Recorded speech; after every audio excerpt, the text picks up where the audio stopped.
Well, without any further ado, I would like to introduce our first speaker tonight. He is also a radio show host, and I'll let him give you the details on that. And so here you have it, Mr. Jack Otto.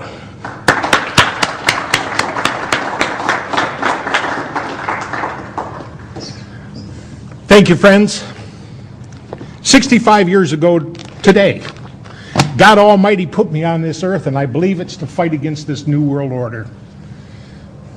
Thank you and happy birthday. Thank you. We are being cornered like cattle into a pen, squeezed down, and we're never really going to be free people unless we're brave. Because this was only the land of the free as long as it was the home of the brave. And this started a long time ago with people that go back to the 4th century. Let me tell you about the flight of the Khazar warriors out of northern Turkey in 500 AD. They were a despicable bunch. You could go to the king of the Khazars and rent an army from him, an army of 40 or 50,000 men. But it didn't matter what kind of a deal you struck with their monarch. He wasn't called a king, he was called a shagan. Once the battle was done, they rape and pillage. Doesn't matter what kind of agreement you had with the king. That's the way it ended up. And so as a consequence, people in the area garnered a great deal of animosity for these Khazar warriors. And in 500 AD, they were driven out. And as they came down south out of Turkey, some fled to the west into Romania and Hungary and became the Gypsies. The rest followed their monarch, the Chagan, up into the steppes of Russia. And north of there to the Caucasus Mountains. And as they settled in there, they quite easily enslaved the relatively peaceful agrarian Slavic folks that were indigenous to the area. Then they came under pressure to take sides in a growing contention around them. Coming down from the north was Eastern Orthodox Christianity, and coming up from the south was Islam. And they knew that if they succumbed to pressure from either of those to join their organization and embrace their philosophy, it would surely offend the other.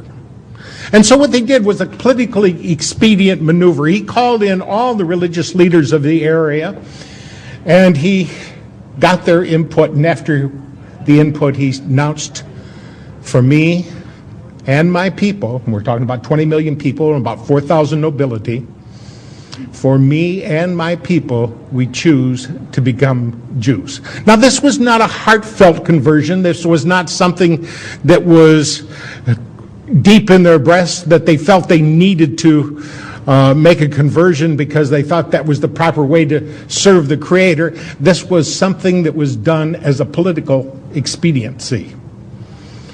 And in the course of studying about their new religion, and you do have to study it even if you're only going to charade, it is absolutely necessary to study about it so that you can fake it. And in the course of doing so, they came across a character with whom they could truly identify. It was Lucifer, the morning light, that fell from grace and became Satan, the adversary. And they formed an inner circle within Judaism dedicated to the forces of evil. Let's define terms. What is a Jew? If you look back in your Old Testament, your Bible, there was 12 Hebrew tribes. The 10 northern tribes were called the house of Israel. The 2 southern tribes were called Benjamin and Judah. More properly pronounced Judah, because we didn't get the harder sound to the J until about 200 years ago. So this is what I would call real Jews, people from the tribe of Judah. And when we start talking about the New World Order, we are not talking about these people at all. We're talking about these Khazar warriors that only pretended to embrace Judaism. And so today, we find that about 92% of the people who claim to be Jews really aren't. They don't have a drop of Semitic blood in their veins. They are Khazar warriors with a new bent on life and a goal to conquer, to rape, and to pillage. And that philosophy has come down over time, and we see how effectively they have implemented it throughout history. Now, when they pretended to embrace Judaism, they drew upon the real Jews for some education. And they used the Hebrew alphabet as phonics to codify their Khazar language. And so now we look at that language called Yiddish or Jiddish and find that it is not Hebrew. It only appears to be. Now these people have run into some trouble over time. In 965 AD, they were overrun by the Varganians, which was Swedish-ruled Slavic people. Varganian is the Russian word for Vikings. And they were militarily defeated, which curbed their expansionist philosophy for some time. And then in 1140, they were literally overrun by the Mongols for Kublai Khan and Genghis Khan. And they were driven down into Eastern Europe. Their monarch, the king, or Chagan as he was called, fled to Spain and Portugal. Now, because these folks were a darker skinned people with black hair and brown eyes, it was easier for them to fit in with the folks of Spain and Portugal and Italy and Sicily than they could other places where they stood out and looked markedly different. And they took a great deal of control, especially in Spain and Portugal, so much so that they were discovered in conspiracy because they worked together to get themselves, one of them, into a position of authority where that person can work in tandem with others to get more of their people in authority and positions of power, and working it up to where they're running the show and milking everybody else. After they fled down into Europe, there was one of them, a guy by the name of Meyer Amschel Bauerberg, who decided to enter into clandestine world government. Meyer Amschel Bauerberg used the symbol outside of his father's silversmith shop, a large red shield, as inspiration for an alias. And he went by the name of Rothschild. That's German language for red shield. Now, Rothschild was born in 1743, and when he was in his late 20s, he formulated a financial enterprise with 12 other entrepreneurs with the dedication, with the interest and the intent of conquering everybody and everything. They were going to do it with fractional reserve banking, and that turned out to be a very successful tool. We found out about fractional reserve banking at the Bank of Amsterdam in 1610 when, like all fiat money inflations, it came to a roaring bust.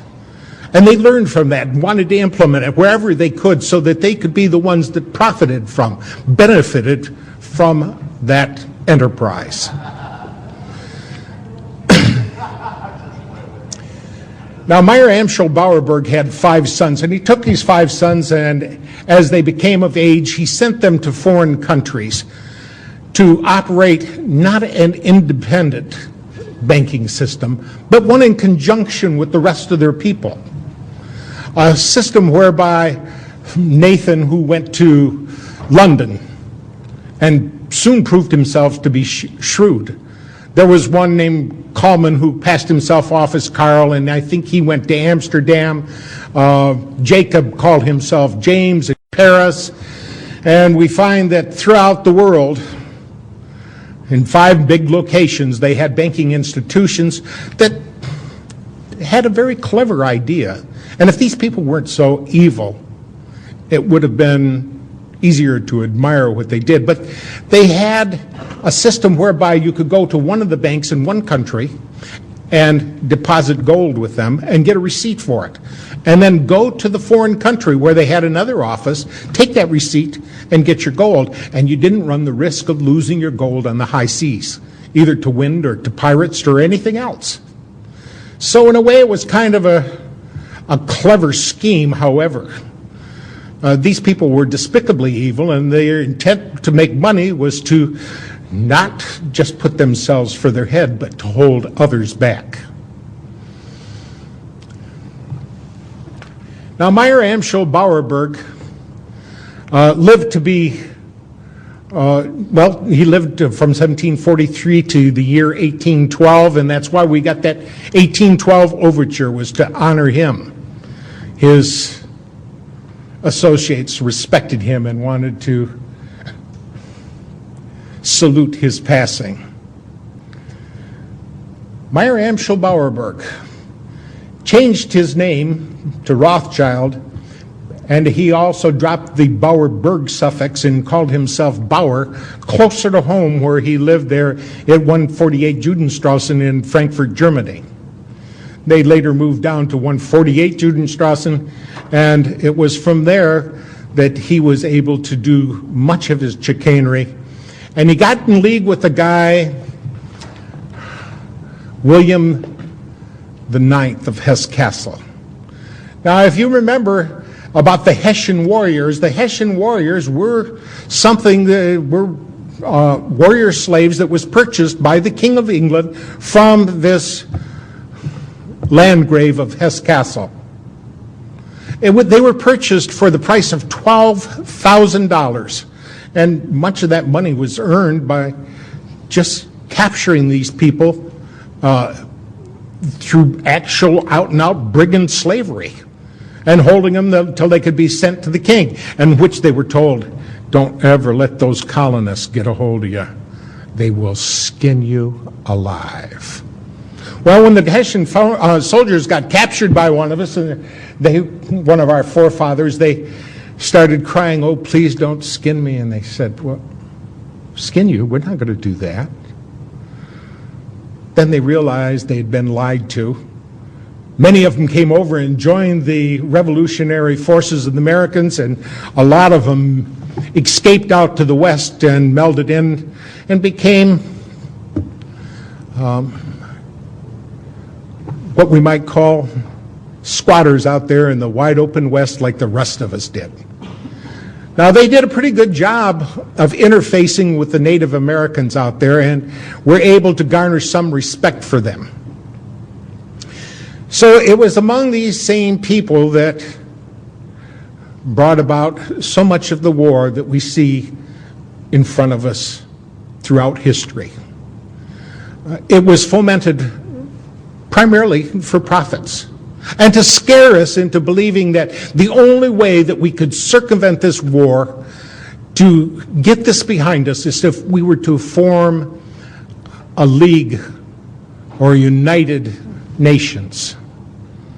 Now, the first attempt was when they had their man Napoleon.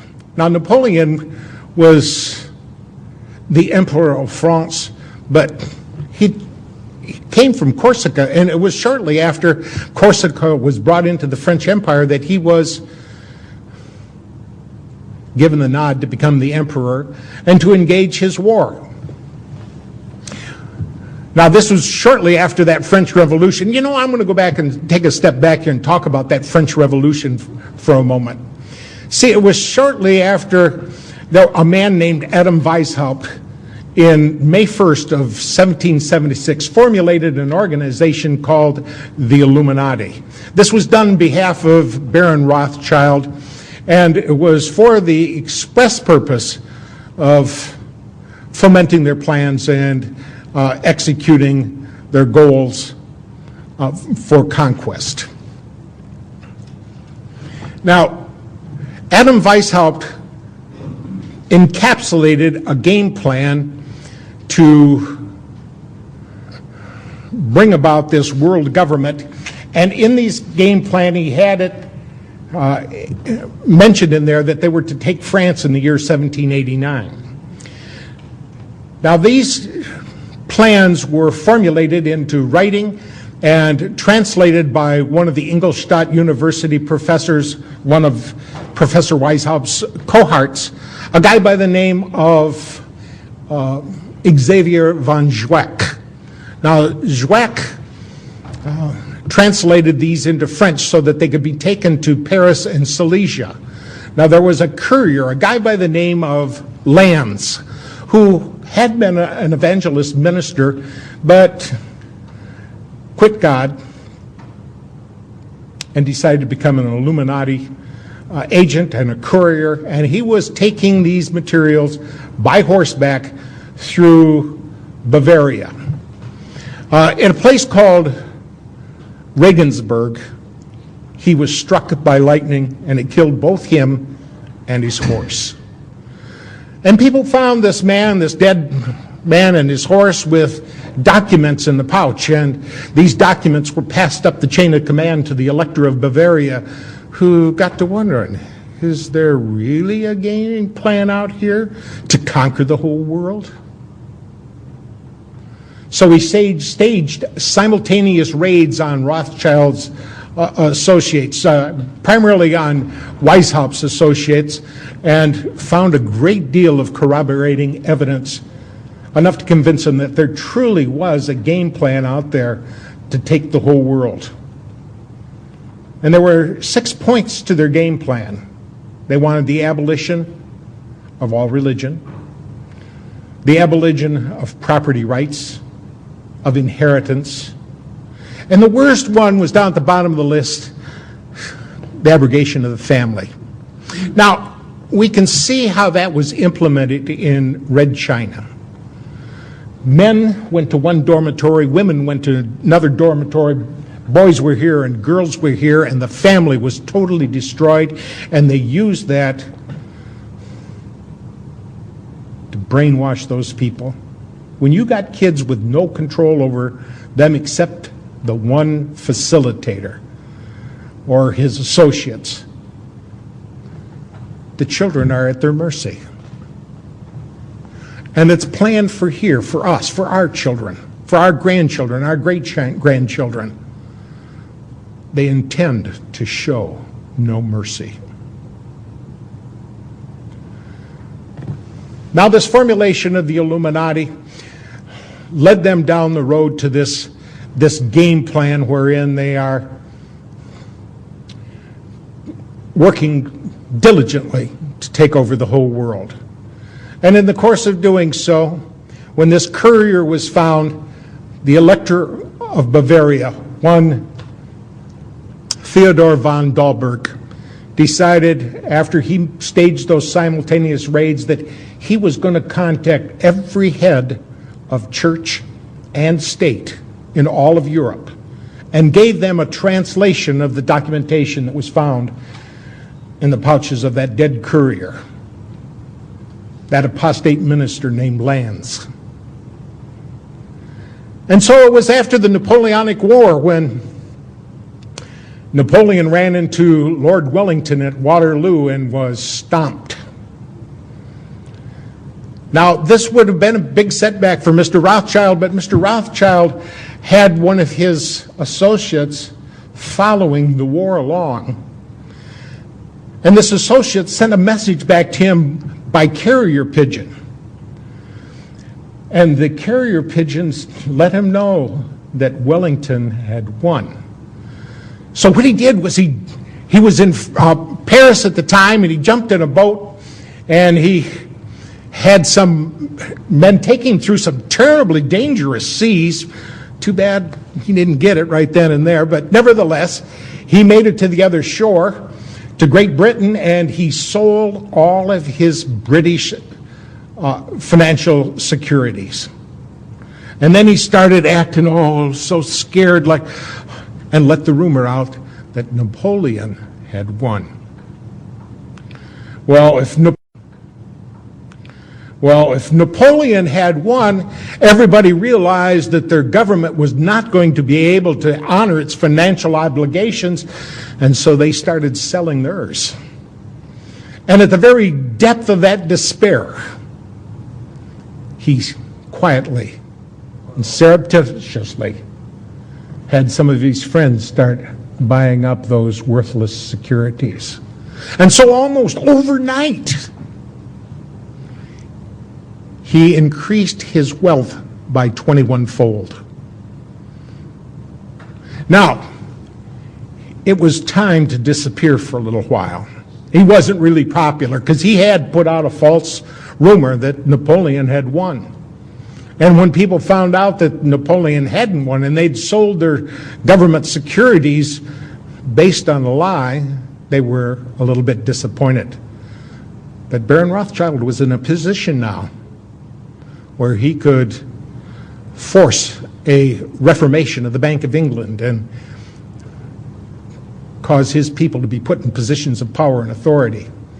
And so, as a consequence, it turned out well for him. It turned out way too well for him. So it was after this Napoleonic Wars that they had this big meeting in Vienna. The Rothschilds had his dignitaries assemble others from around the world, and they said, it is the scourge of war that plagues us. And if we're ever to get rid of this scourge of war, we're going to have some kind of Congress where nations can come together and we can live through this modern age. One of the attendees was the Tsar of Russia. And he remembered the documentation that he had gotten from the Elector of Bavaria, and he had studied it. And he knew about this program by the Illuminati to take over the whole world. And he got up in the middle of that meeting and he denounced the whole process. He pointed out that it was Weishaupt's plan to overthrow all governments and religion and take over the world on behalf of his organization. And he was the man personally who shot down the Congress in Vienna. And Rothschild hated him for it. And he swore that he or his heirs one day would destroy the entire Romanov family. And we saw that happen. Well, it was before our times. We didn't personally get to see it happen, but we sure have a recording of it in our history books. That in November 8th of 1917, I believe it was, that they went in and took over, killed the entire Romanov family, the Tsar and all his children. There's some speculation that one daughter, Anastasia, got away, and another son is alleged to have gone off over to Poland and become a military officer under an assumed name. There's lots we don't know about what went on. Lots we probably never will know about what went on, because everything has been based on deceit and lies, and we find ourselves boxed into corners based on these untruths.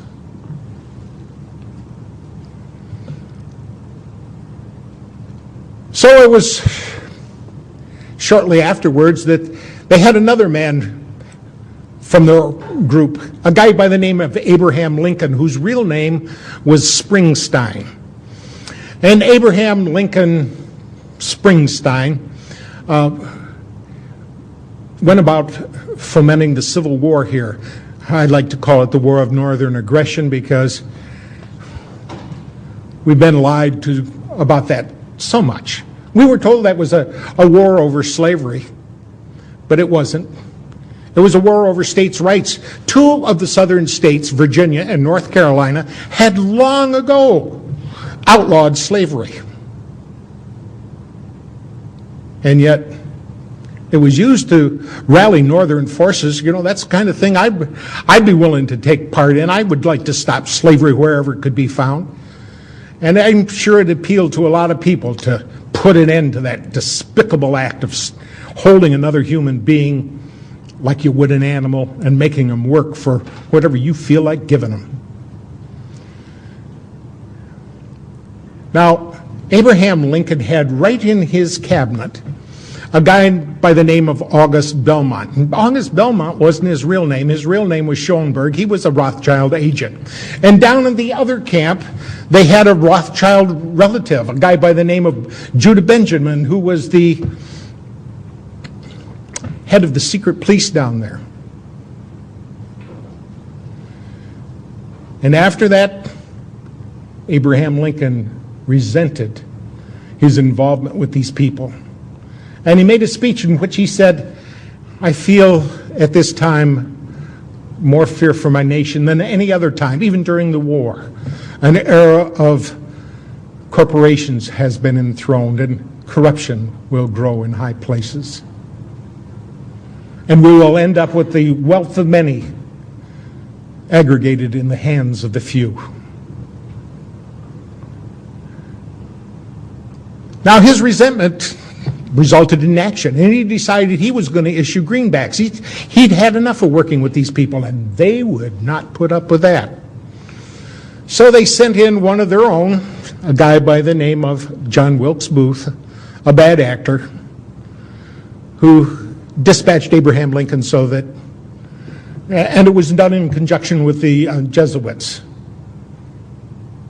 See, there are so many of these Illuminati organizations out there. The one we just described by Adam Weishaupt was called the Bavarian Illuminati.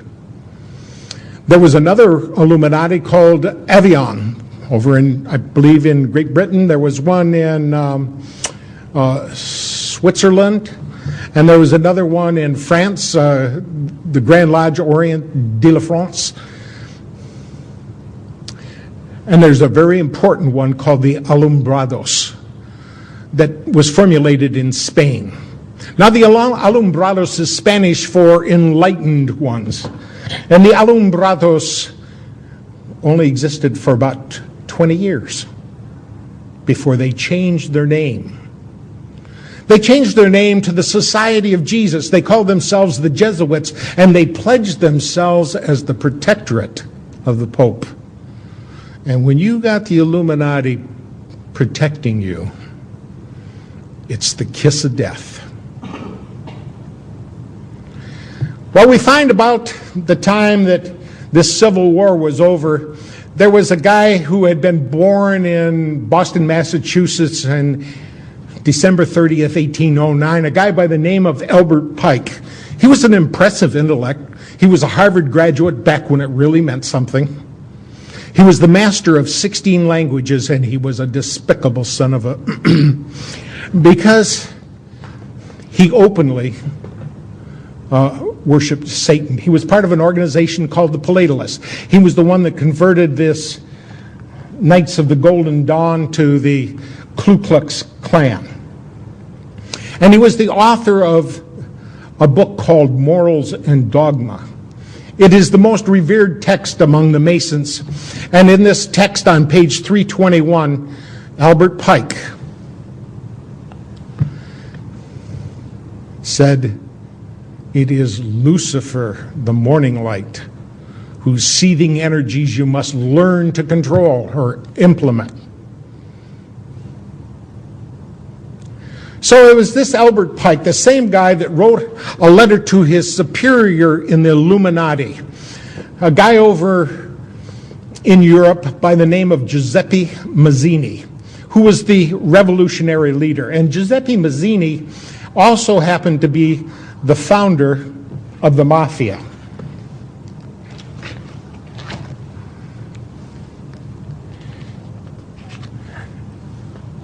This letter that he wrote to Giuseppe Mazzini on August 15 of 1871 outlined 3 world wars. And the first of those world wars was to be fomented between the differences between the German nationalists and the Brits, and end up with the downfall of Tsarist Russia and the rise of communism. Any of us who studied any history at all knows that's exactly how World War I took place. Then World War II was fomented between the Zionists, between the German nationalists again, and the Brits to bring us in. And in World War II,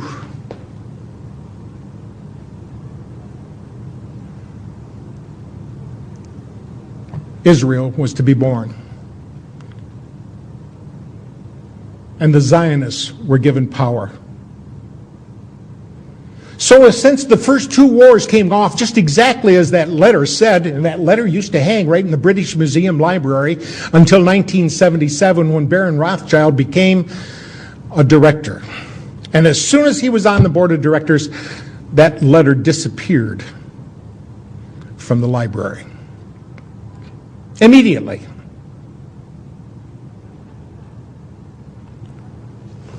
But since that letter so clearly delineated the first 2 world wars, I think we have to look at it seriously and take it to heart when it says in there so clearly that the 3rd World War will be fomented between the Zionists and Islam.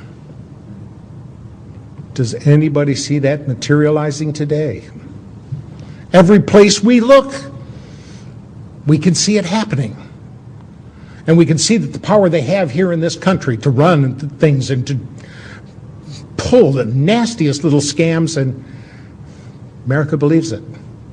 Because they don't realize who it is that owns the newspapers. They don't realize who it is that owns the television. And sometimes they don't care. As long as there's going to be football on the Monday night and I got beer at hand, that's all that counts. Well, at least for a lot of people. And I think once they find that they have let their children and their grandchildren slip into tyranny, they may regret it. But regrets never come at the beginning, they always come at the end.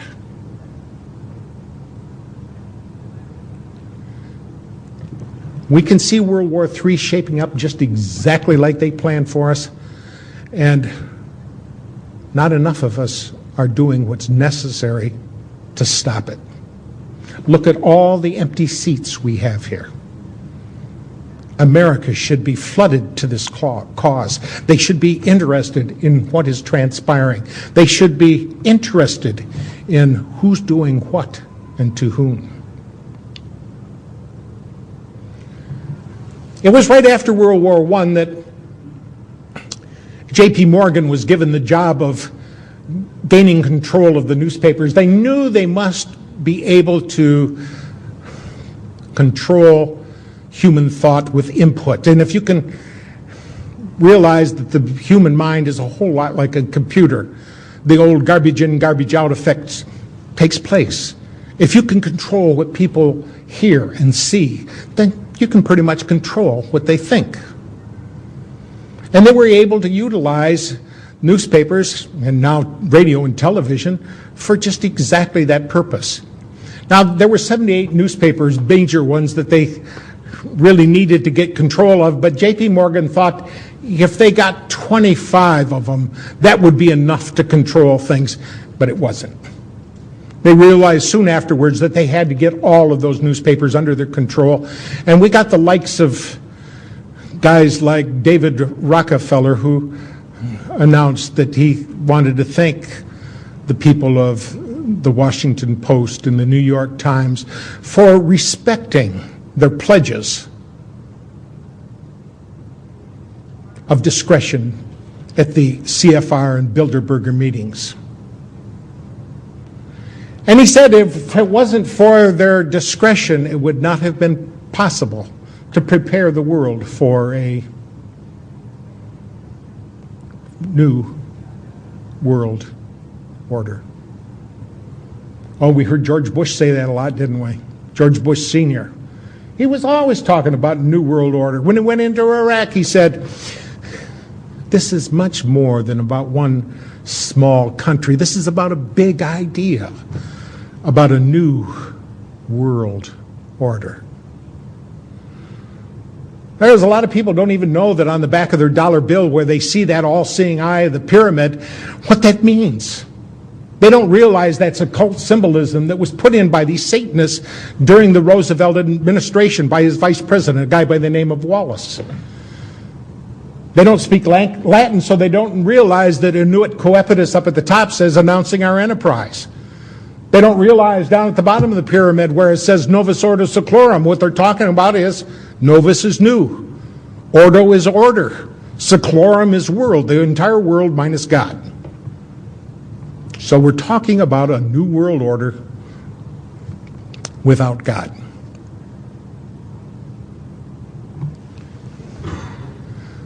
We have little time left. So much of what they've done has been implemented, and we can see that they were able to do a lot of this through fractional reserve banking. That was accomplished several times. We had central banks here in America, even when they weren't supposed to be, when the people were against them. Oh, they never dared to call it a central bank. But essentially, that's what it was. The War of 1812 was fought just because people weren't going to have a central bank. But by 1816, at the Treaty of Ghent, we had another central bank here in America. Through this fractional reserves, they are able to change prosperity and poverty. It's all done through the discount. If you lower the price that you lend to the member banks, they can in turn lower the price that they lend to their banks, who in turn can lower the price that they lend to people. And if it's low enough, people are going to go out there and borrow money and use it and get themselves trapped, not realizing how badly they are pinned in. Because all it takes is a little change on that lever and they start taking money out of the system. And when they take the money out of the system, it becomes sluggish. Just like you, if somebody took 1/3 of the blood out of your body, it would affect you. Well, that's what happened here. They told us that the Great Depression was brought on by people who were investing in the stock market on a shoestring. And because they had only 10% down, they had great marginal swings caused by the leverage of that debt. But the real truth of the matter is, the thing that really brought it down was they removed 1/3 of the money from circulation. So with that lever, they can move things up and down, and as goes up, people run out, oh, prosperity is here, let me jump in on the bandwagon and get my fair share, and about the time they do, about the time they think they're leveraged up and ready to roll, so they're going to make some money with their new business, all they got to do is lever it back down. And then they go in and collect through forfeiture. Do you know how many homes are being scooped up by the banks right now? I think it's so close to the end time game here, that some of these smaller bankers are going to find out that they're getting pinched in this thing too. See, it's only the fattest of the fat cats that they really intend to have survive and prosper.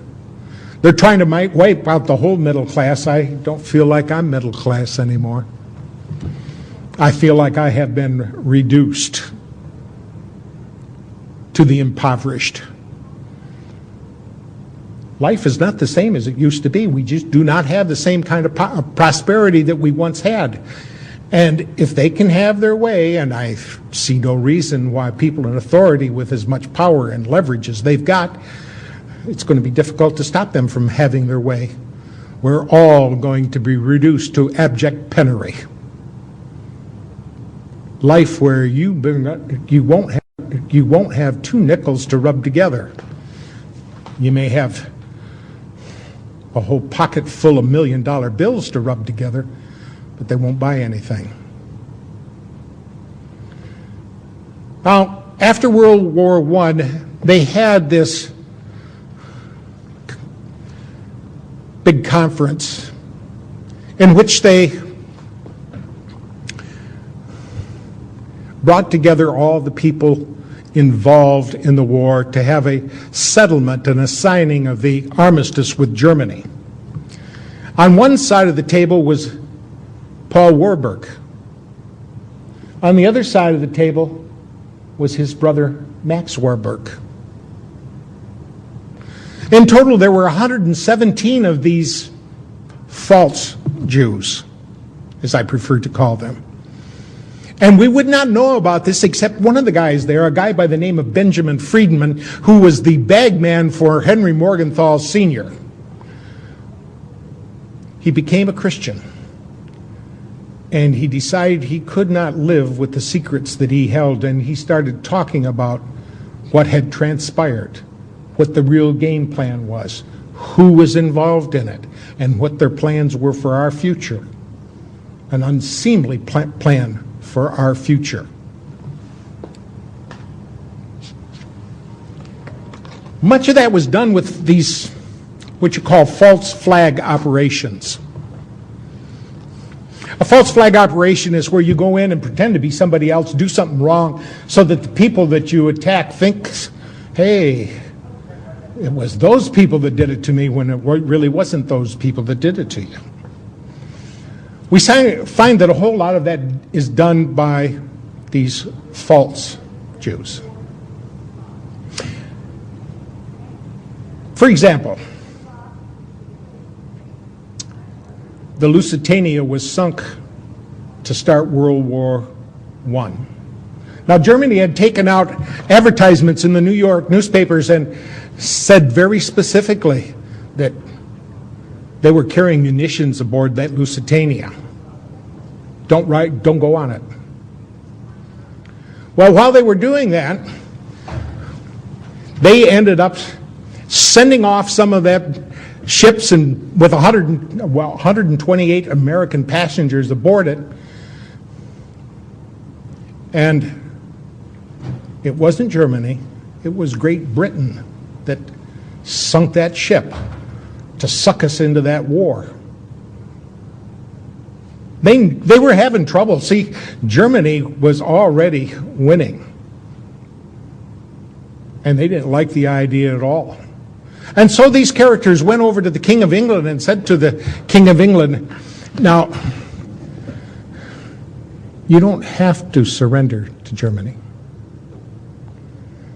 If we can bring America in on your side, if we can cause America to start fighting your battles for you, would you support a homeland in Palestine for us?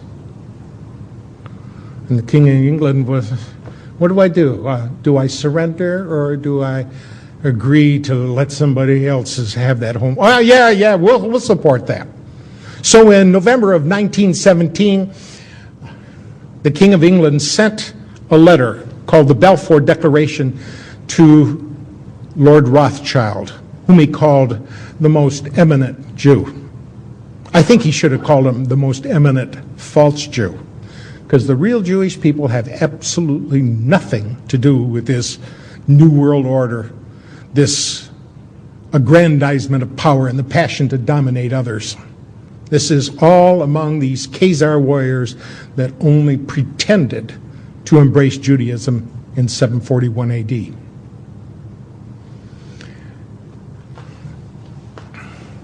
We find that as time went on, that we run across some of these things that these characters have done. And it was in May of 1919 Dusseldorf, Germany, that the Allied forces obtained a copy of the Communists' Rules of Revolution. Now, you got to remember that communism was their front, too. When we find out the names of some of these characters, you realize, yes, this web is more intertangled than what you might realize. And we find that some of the characters, like Karl Marx, his real name was Kissel Moses Mordecai Levy. Karl Marx was just an assumed name. And he worked with people over there like Lenin, whose real name was Ulanov, and the commissar of the Red Army and Navy, called Leon Trotsky. His real name was Lev Davidovich Bronstein. And when you find out how all these people have been pulling together to foment so many of these things going on here, you should be forewarned. Because this is not just accidental history. This is conspiracy. People working together to do wrong. And by definition, a conspiracy is just two or more people planning in secret to do something wrong. And by that definition, there must be thousands, millions, maybe even billions of conspiracies going on all the time. But you mentioned something about what's going on. Oh, that's one of them conspiracy nuts. We've all been vilified by that label. Conspiracy nut is kind of like anti-Semite. It's just a buzzword to say, they're onto us. They know who we are. They know what we're up to. Let's jump on them and vilify them. And that's the way they operate, through vilification. And if vilifying isn't enough, they'll trump up some charges. And if that's not enough, they send in the wet agents to spill some of your blood. Well, in Dusseldorf, Germany, the communist revolution, rules of revolution came to light, and in 1946, a U.S. Attorney General obtained a copy of the same rules from a known member of the Communist Party. And today, these same rules are in effect, and I want you to compare these concepts with modern occurrences. There's three of them, ABC. A, corrupt the young. Get them away from religion. Get them interested in sex, make them superficial, and destroy their ruggedness. We sure have a lot of wimps today. A lot of these young kids coming up just don't seem to have what it takes anymore. But they've been through the public fool system. They've been nurtured by their television. And it's hard to think anymore. It used to be when you went to school, they taught you how to think. Now you go to school, they teach you what to think. B, get control of all means of publicity. Thereby, and there's 7 parts to that, get people's minds off their government by focusing their attention on athletics, sexy books, plays, and other trivialities. And boy, have we become trivial. 2, divide the people into hostile groups by constantly harping on controversial matters of no importance.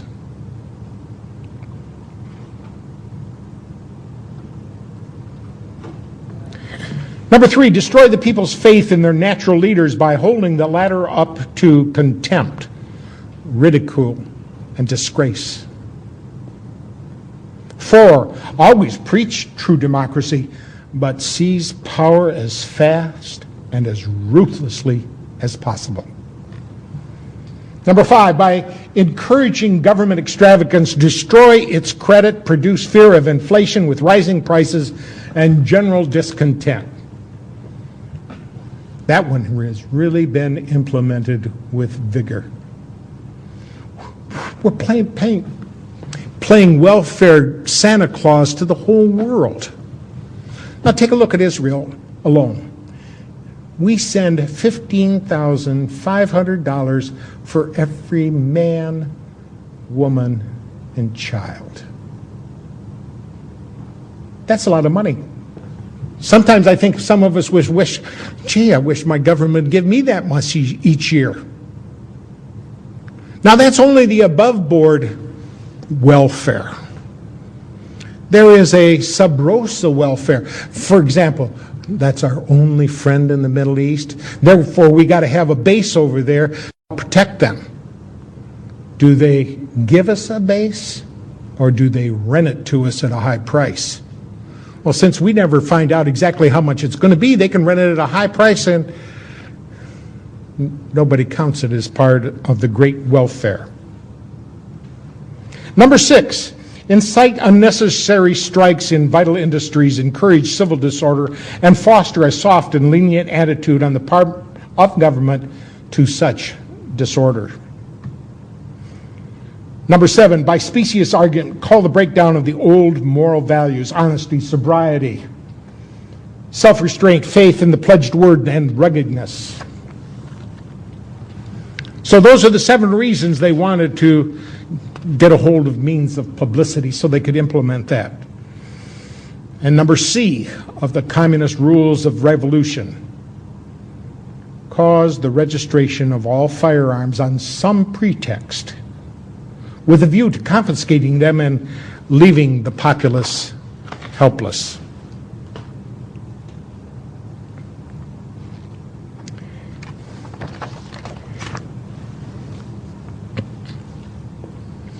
So many of these false flag operations have gotten us into big trouble. We know now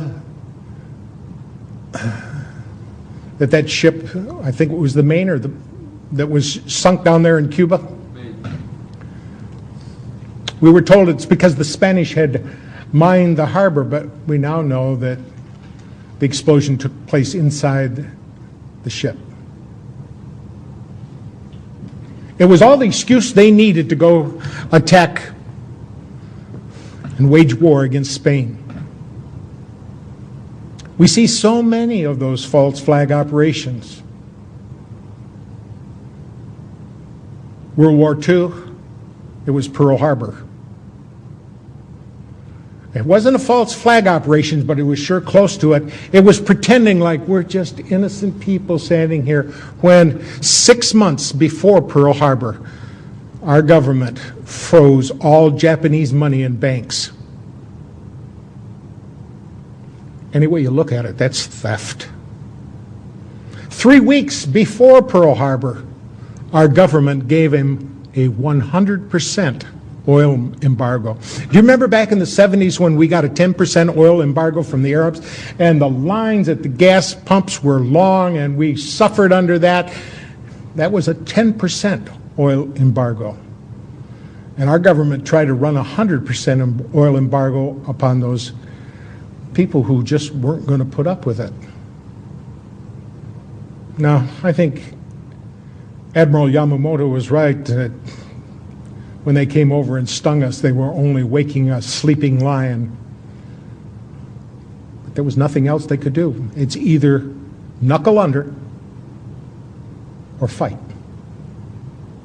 And that's where it is to us. It's getting down to the point where we either knuckle under or do something to fight about this.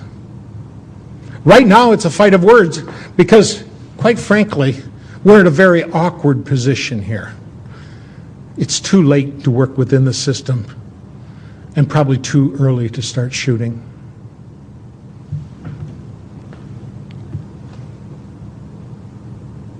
And I think there's a whole lot of us here in America that really and truly are gutless. And it's only going to be the land of the free as long as it's the home of the brave.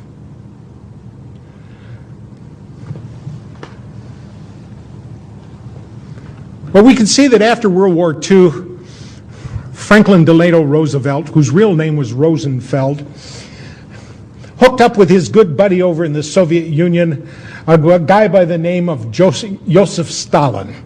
His real name was Joseph Vissarionovich Jugashvili. Gashvili means son of. And he let his good buddy Joseph Stalin oversee the elections in much of Europe. And ironically, all those people decided to become pawns in the communist superstate. It was Joseph Stalin that said so clearly, and we better pay attention to what he has to say, those who cast their votes decide nothing. Those who count the votes decide everything. And we saw that happen here not too long ago in America, because George Bush got elected. And it was his brother down there in Florida that sure did a lot to swing the votes. Remember all those hanging and pregnant chads and all the excuses they had to not count a lot of votes and to count other ones that they shouldn't have.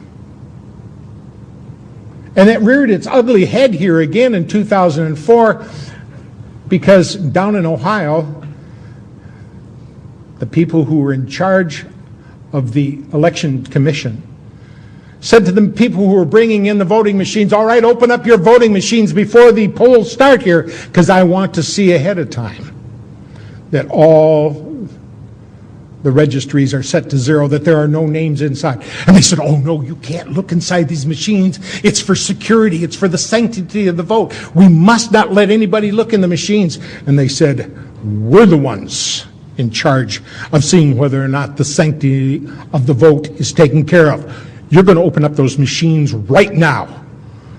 And there was a lot of protesting, a lot of weeping, and a lot of wailing, but they did end up opening up those machines.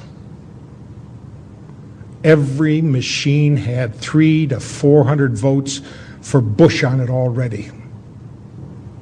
It was a big deal down in Ohio. It was on television, it was in the newspapers, but it just didn't make its way around the rest of America. Why? Who owns the newspapers? Who owns the television? Who owns the radio? The same people that own the voting machines. There's only 4 companies here in America that own voting machines, and every one of them are mafia affiliates. Now these television stations, ABC, NBC, CBS, and all the rest of them that have any influence and any power whatsoever, got together and formed a new corporation. It's called News Election Services. And they're the ones that feed information into the news election services about what's transpiring in the election and getting information back out of it. And so they have control. And it matters not who we vote for. What really counts is who does the television and the newspaper announce to be the victor. It's important because at stake is not only our freedom, but if we don't have freedom, we don't pass it on to our children. And if they don't have it, they don't pass it on to our grandchildren. And it's important to me for subsequent generations to enjoy the treasures, the pearls, the gems of liberty. Liberty is that notion where you got a right to make a choice. You decide what's good for your life. But somehow we've got to the point where you have to get a license for everything.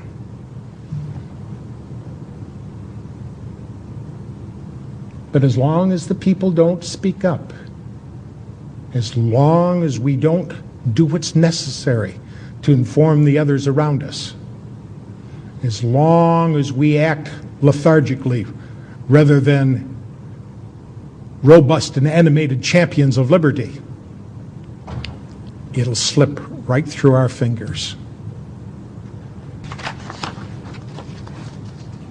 I have to ask you, are you willing to crank it up?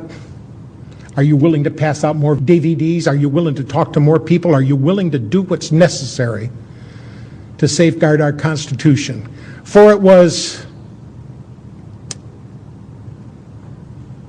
I think it was Daniel Webster that said, safeguard your Constitution, for miracles do not cluster. What has happened once in 6,000 years may never happen again. And if the American Constitution goes down, there will be anarchy in the world. Let's safeguard it like it's precious. Thank you.